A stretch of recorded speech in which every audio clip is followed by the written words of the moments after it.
Being one of the most anticipated movies of all time, with a budget of $356 million, Avengers Endgame was definitely in store for some amazing VFX, including a revamped Professor Hulk.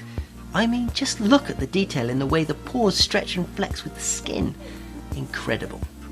Hi, I'm Jamie Gutierrez from Fame Focus, and this is a VFX breakdown of Avengers Endgame.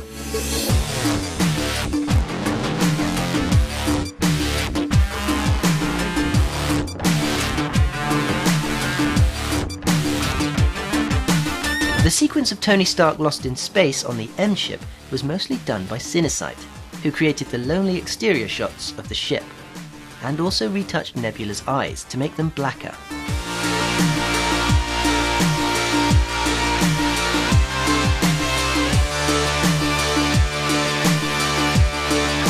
Her robotic arm was added by them too.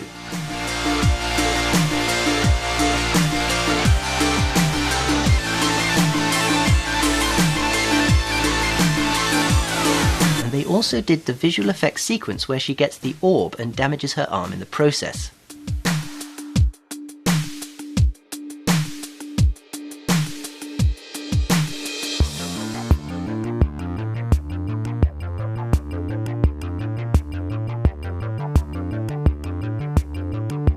Cinesite also took care of the chase between Hawkeye and the Outriders beneath the rubble of the Avengers base. Choreographing the interaction between these 8-limbed creatures was pretty challenging. They created multiple animation cycles of the way the Outriders move, which included running, climbing, crawling, and leaping. The scenes were blocked out first, which basically means key poses are created to establish timing and placement of the characters and props in a given scene or shot, and the animation was then later refined for each creature.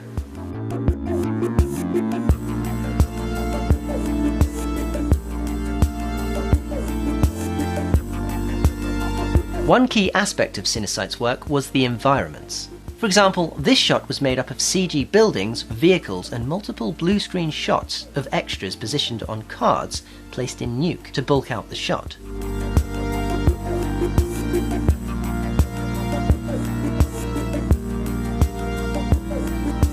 The sequence that involved Ant-Man giving Tony a mild cardiac dysrhythmia was also Cinesite's doing.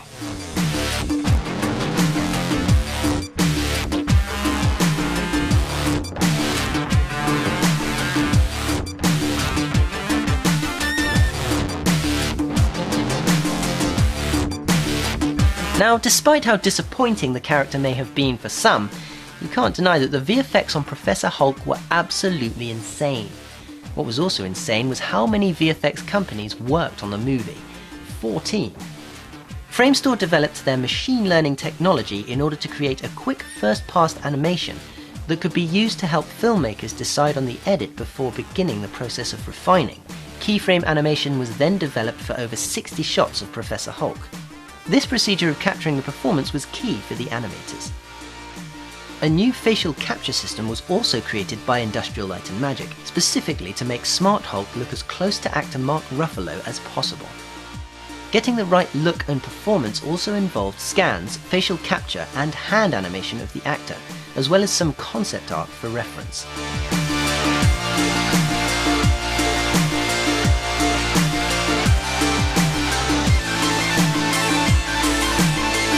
Digital Domain and Weta Digital incorporated new proprietary software to put more detail into the face. Now, seeing as the Hulk's face is a lot larger than Bruce's, tiny changes to his face had a big effect on the performance, so a new subset of facial shapes was built to give animators more control in the animation, allowing them to achieve even more complex and subtle expressions. When it came time to shooting Captain America fighting his younger self, this was all shot on a green screen soundstage. Everything other than the bridge floor they're standing on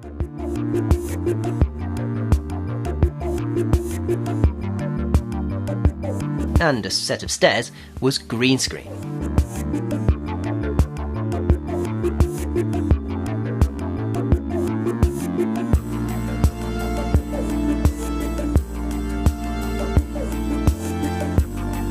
Problem was, all the detail added in the amazing CG set made it more confusing to follow the action on close-ups. So in order to get a cleaner silhouette of the cap, they had to go back and sneakily do things like blur areas and add more atmosphere to make the caps pop out more. For the Cap fighting the Cap, they filmed actor Chris Evans fighting a stunt double and had VFX company Lola track Evans' face onto the stunt double's face. And finally, for the portal scene in the end battle, before Tony Stark does the whole switcheroo with the Infinity Stones, Weta Digital's digital matte painting department created completely CG environments. And rather than record everyone and everything going on at once in front of a green screen, which would be absolutely ridiculous, they compiled multiple passes that were each rendered through their respective portals with the same camera movement in order to key together and parallax in this incredible scene.